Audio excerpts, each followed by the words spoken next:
بسم اللہ الرحمن الرحیم۔ ناظرین، آج کا 5واں اور آخری ولاگ ہے حضرت رقیہ رضی اللہ، 251 پیج۔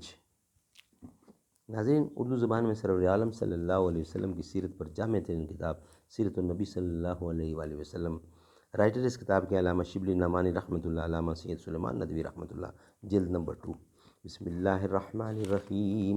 الحمد للہ رب العالمین، والصلاة والسلام علی رسولہ محمد وعلی آلہ واصحابہ اجمعین۔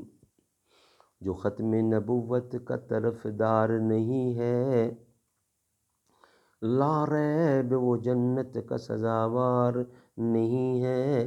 خاموش رہے سن کے جو اسلام کی توہین، بے شرم ہے بزدل ہے وہ خوددار نہیں ہے۔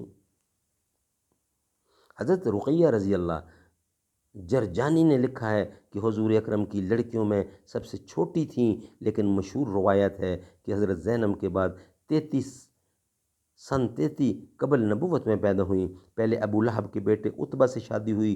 ابن سعد نے لکھا ہے کہ یہ شادی قبل نبوت ہوئی تھی۔ حضور اکرم کی دوسری صاحبزادی کلثوم کی شادی بھی ابو لہب کے دوسرے لڑکے عتبہ سے ہوئی۔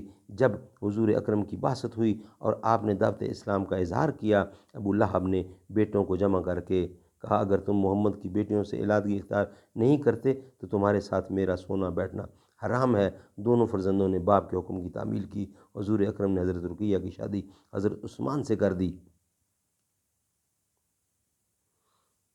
دولابی نے لکھا ہے کہ حضرت عثمان کے ساتھ ان کا نکاح زمانہ جاہلیت میں ہوا، لیکن خود ایک روایت حضرت عثمان سے مروی ہے جس میں زمانہ اسلام کی تصریح ہے۔ نکاح کے بعد حضرت عثمان نے حبش کی طرف ہجرت کی۔ حضرت رقیہ بھی ساتھ گئیں۔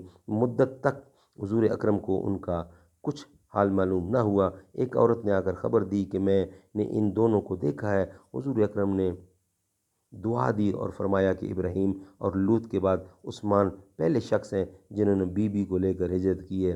حبش میں حضرت رقیہ کے ایک بچہ پیدا ہوا جس کا نام عبداللہ تھا، لیکن صرف 6 سال زندہ رہا۔ حضرت عثمان حبش سے مکہ کو واپس آئے اور وہاں سے مدینہ کی طرف ہجرت کی۔ حضرت رقیہ مدینہ میں آ کر بیمار ہوئیں۔ یہ غزوہ بدر کا زمانہ تھا۔ حضرت عثمان ان کو تیمارداری کی وجہ سے شریک جہاد نہ ہو سکیں۔ عین اسی دن جس روز زید بن حارثہ نے مدینہ آ کر فتح کا مصدع سنایا، وفات پائی۔ غزوہ بدر کی وجہ سے حضرت ان کے جنازہ میں بھی شریک نہ ہو سکے۔ سبحان اللہ، کروڑوں رحمتیں ہوں اللہ تعالیٰ ان کی اوپر نازل کرے۔ ناظرین، 5 ولاگ کمپلیٹ ہوئے۔ انشاءاللہ کل ولاگ نمبر 1 کے ساتھ ملاقات ہوگی اور اس کا ہیڈنگ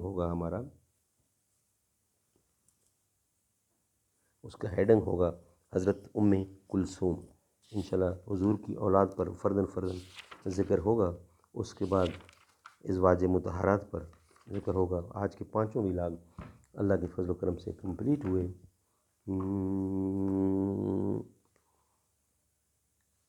دنیا سی پہ محمد موتی، دنیا سی پہ محمد موتی، اس بن دنیا کیسی ہوتی۔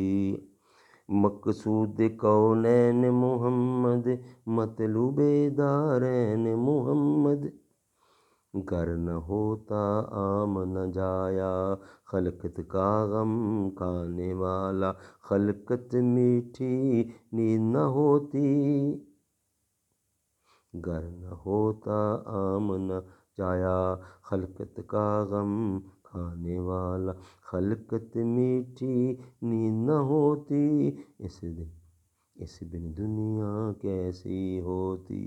دنیا سی پہ محمد موتی، ہجر نبی میں پارا پارا، گمسم آنسو ہار پروتی۔ ساجن بن سکھ چین نہ آئے، یاد اس کی دن رات ستائے، دل تڑپے ہیں آنکھیں روتی، کاش میرے محبوب کدھر تھی، کاش میرے محبوب کدھر تھی۔ مجھ پہ نفس مجھ پہ نفیس یہ شفقت کرتی، کاش میرے محبوب کدھر تھی، مجھ پہ نفیس یہ شفقت کرتی، اپنے اندر مجھ کو سموتی، دنیا سی پہ محمد موتی، اس بن دنیا کیسی ہوتی۔